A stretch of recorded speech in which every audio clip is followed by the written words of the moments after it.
అందరికీ నమస్కారం అండి. అందరు బాగున్నారా? ఈరోజు మన టాపిక్ వచ్చేసి ఏంటంటే హైజీన్. మనం ఎంత హైజీన్గా ఉంటున్నాము ఈ టాపిక్లో మనం తెలుసుకుందామండి. అయితే మనము బావిలో వాటర్ తాగడానికి నామూషిగా ఫీల్ అవుతాం. అయ్యో బావిలో నీళ్ళు తాగాలన్నా చీచీ అన్నట్టుగా. అదే మనం తాగుతున్న నీళ్ళు అంత ఫ్రెష్గా ఉంటుందా? మనం తాగే నీళ్ళే ఫ్రెష్ కాదండి, బావిలో నీళ్ళే ఫ్రెష్వి. ఎలానో మనం ఇప్పుడు తెలుసుకుందాము. ఆ బావిలో నీళ్ళు ఏంటంటే మన భూమి నుంచి వస్తున్నాయి కాబట్టి, భూమి నుంచి ఊరుతూ ఉంటాయి కాబట్టి ఆ నీళ్ళు ఫ్రెష్. మామూలుగా పైనుంచి చెత్త పేరుతూ ఉంటుంది. కాకపోతే మనం బావి నుంచి తోడితే ఆ చెత్త పైన తీసి ఆ వాటర్ తాగితే ఫ్రెష్, చాలా మంచి ఫ్రెష్ వాటర్ అది. మనం ఈ టాప్ల నుంచి వచ్చే వాటర్ ఫ్రెష్ అనుకుంటున్నాము. అది ఎలా ఫ్రెష్ అవుతుందండి?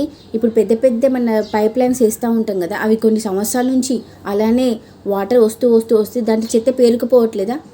ఆ మొత్తం చెత్త జమ అయిపోతుంది. ఆ పైప్ లైన్లలో చెత్త మొత్తం పేరుకపోయి ఆ వాటర్ మనకు ట్యాప్లలో వస్తున్నాయి. మళ్ళీ ఆ వాటర్ ఏంటి, ట్యాంక్లలో మనం స్టోర్ చేసి ఆ వాటరు ఫస్ట్ ట్యాంక్లో స్టోర్ చేసి మళ్ళీ పెద్ద పెద్ద పైపుల నుంచి మనం సప్లై చేస్తారు.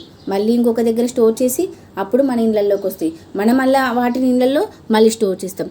ఇలా స్టోర్ చేసిన వాటర్ ఏమో ఫ్రెష్ది, బావిలోని నీరు ఆ చెరువు నీటిలేమో ఫ్రెష్ కావు. మనకే అర్థమవుతుందండి ఏవి వాటర్ ఫ్రెష్ అనేది. బావిలో నీళ్ళు తీసుకొచ్చుకొని మనం మంచిగా వాటిని వేడి చేసుకొని తాగితే చాలా మంచిది. అంతకన్నా ఫ్రెష్ వాటరే లేదండి. మనం ఏం చేస్తున్నాము, ఆ చెత్త మొత్తం పేరుకపోతుంది.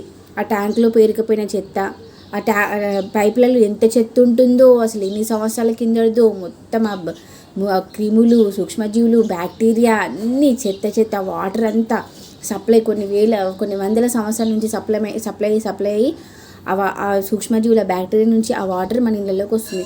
మనం దాన్ని మంచి వాటర్ అనుకొని మనం తాగుతున్నాం. ఒక్కసారి మన ఇంటి పైన ఉన్న ఆ వాటర్ ట్యాంక్లో చూడండి ఎంత చెత్త ఉంటుంది. మనం ఎంత దాన్ని 1 వీక్ ఒకసారి కడుగుతేనే అది ఫ్రెష్గా ఉంటుంది, లేకపోతే అసలు అది ఫ్రెష్గా ఉంటుందా? 1 వీక్ ఒకసారి మనం కడిపిస్తూనే ఉంటాం. 1 వీక్ లేకపోతే 15 డేస్కో 1 మంత్కి ఒకసారి కడిపిస్తూ ఉంటాం కదా. అది కడిపించకపోతే కింద ఎంత జమ అవుతుంది చెత్త. అలానే ఆ పైప్లైన్లలో కూడా వాటర్లలో కూడా చెత్త ఉంటుంది. ఆ చెత్త వల్ల మనకి ఎన్ని రకాల రోగాలు వస్తున్నాయి మనకు అర్థమవుతుందా? లివర్ డ్యామేజ్ అని చెప్పేసి, తర్వాత కిడ్నీ ప్రాబ్లమ్స్. ఆ చెత్తలో ఉన్న చిన్న ఆ చెత్త మన బాడీ లోపలికి పోయి ఆ చిన్న స్టోన్స్ రూపంలో మన కిడ్నీలలో స్టోన్స్ అవుతున్నాయి. అలాగే లివర్ డ్యామేజ్ వస్తుంది. తర్వాత కొన్ని మన ఈ హార్ట్ ప్రాబ్లమ్స్ వస్తున్నాయి. చాలా ప్రాబ్లమ్స్ వస్తున్నాయండి. స్కిన్ ప్రాబ్లమ్స్ వస్తున్నాయి. ఎన్ని ప్రాబ్లమ్స్ వస్తున్నాయి మనకు తెలియకుండానే చాలా ప్రాబ్లమ్స్ వస్తున్నాయి. ఈ ప్లాస్టిక్ వల్ల మనకు క్యాన్సర్ ప్రాబ్లమ్స్ కూడా వస్తున్నాయండి. చాలా వెరైటీ క్యాన్సర్స్. అవి ఏంటో రకరకాలు చెప్పలేకపోతున్నాం. బ్రెస్ట్ క్యాన్సర్ అని చెప్పేసి, బ్రెయిన్ క్యాన్సర్ అని చెప్పేసి, బ్లడ్ క్యాన్సర్ అనేసి, ఇవన్నీ వీటి వల్లనే అండి. ఇవి మనకు చాలా చిన్నగా అనిపిస్తుంది.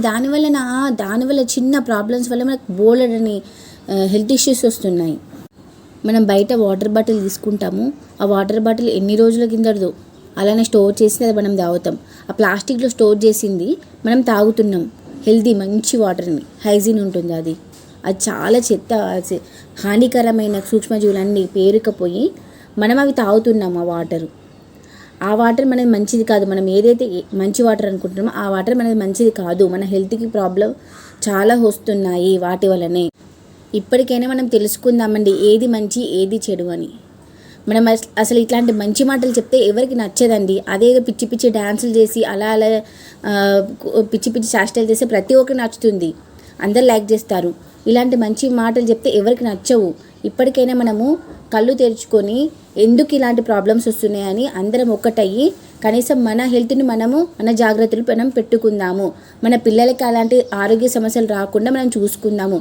పోనీ మనకు అయిపోయింది, మన భవిష్యత్ తరాల కన్నా మంచి మార్గం చూపిద్దాం మనము.